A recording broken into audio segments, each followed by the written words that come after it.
Apple really tries to position this device as a replacement for your laptop. But can it really achieve that? And how great of a tablet is it? Hey, I'm Brian, and this is the new 2017 iPad Pro.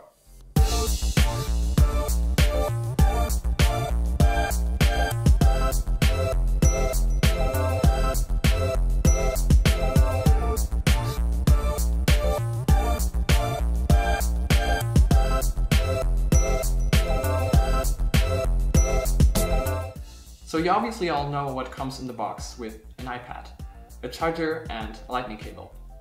But I don't really like this approach this year, because this iPad Pro, the 12.9-inch version, has a 41 watt-hour battery, and the 2.4 amp charger that comes in the box takes forever to charge this device. It's actually quite interesting that in 2017, fast charging still hasn't made its way over to the iPad.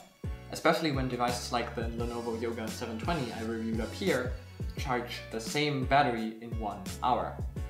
The iPad Pro has already been a really fast device, and that didn't really change this year. You have Apple's new A10X chip and 4 GB of RAM in this device. That makes it as fast in benchmarks as the MacBook Pro actually, which is quite funny. What is nothing to laugh at though is the performance.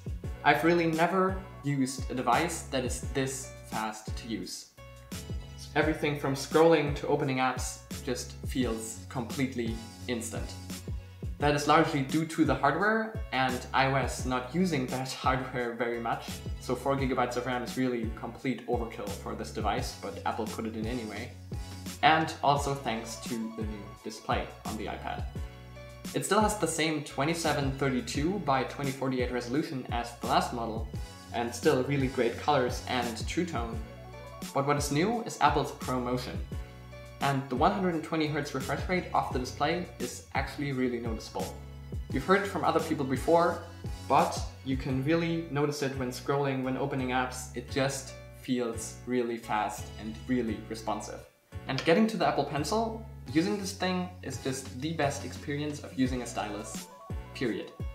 The pen experience on the Microsoft Surface is already pretty great, but the palm rejection on this and being able to use the pen to also write at an angle that makes it thicker, this takes the whole experience to a whole new level. I wish that it had an eraser on the back though, but in general it's just the best experience you can have to draw on a tablet and also to write on it. It just feels like paper. It's really, really great. Oh, and yes, this iPad still has the giant lollipop approach, like the old ones, though I'm not going to grip it by the pen, I think that will break it. So from the normal strong points of this display, like it being very vibrant, very bright, and now also having ProMotion with 120Hz, and the pen, the display experience on this iPad is just the best on any tablet and also probably on any device that I've ever used. And the worst thing is that this video is not really going to do it justice, because 120Hz, you're not really going to see it through the camera lens. And you just have to kind of go into an Apple store and try this device out for yourself. And you're going to notice how fluid it feels.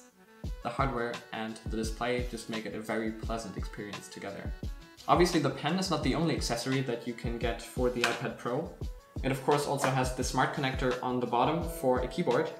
This particular model is not the one that Apple provides. This is a third-party accessory by Logitech. It actually costs the same as the Apple keyboard, but it has a few tricks up its sleeve that the normal Apple keyboard doesn't have. First of all, it's completely backlit, which the Apple keyboard isn't, and it's easily detachable while keeping the case on the tablet.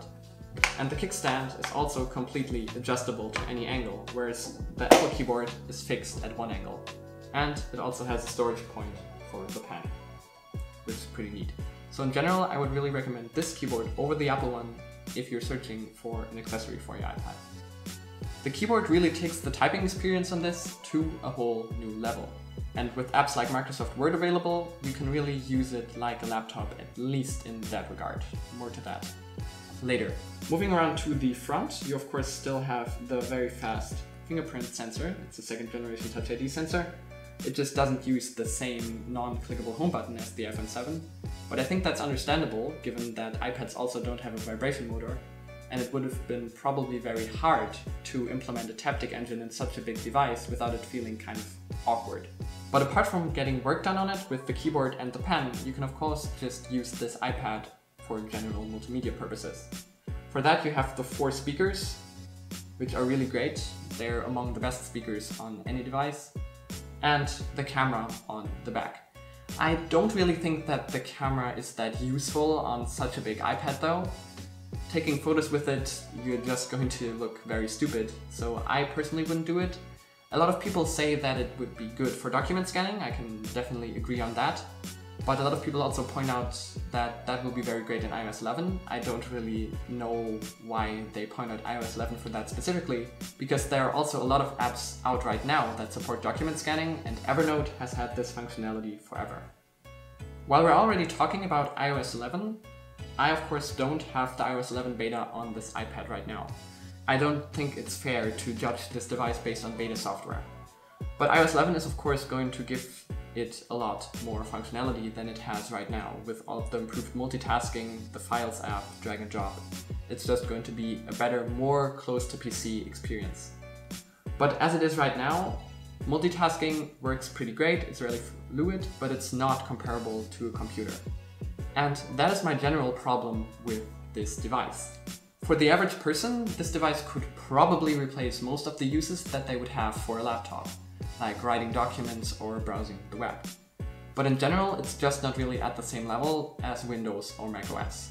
With iOS 11, you're going to get a Files app, but it's still not the same as having full access to a file system, and it still doesn't support full desktop versions of apps that you may need. So in that regard, I'm kind of in a dilemma. I really like using this device with the pen and the keyboard, and it just feels like such a nice device to use that I really want to use it. But the problem is that I don't really have a use for it.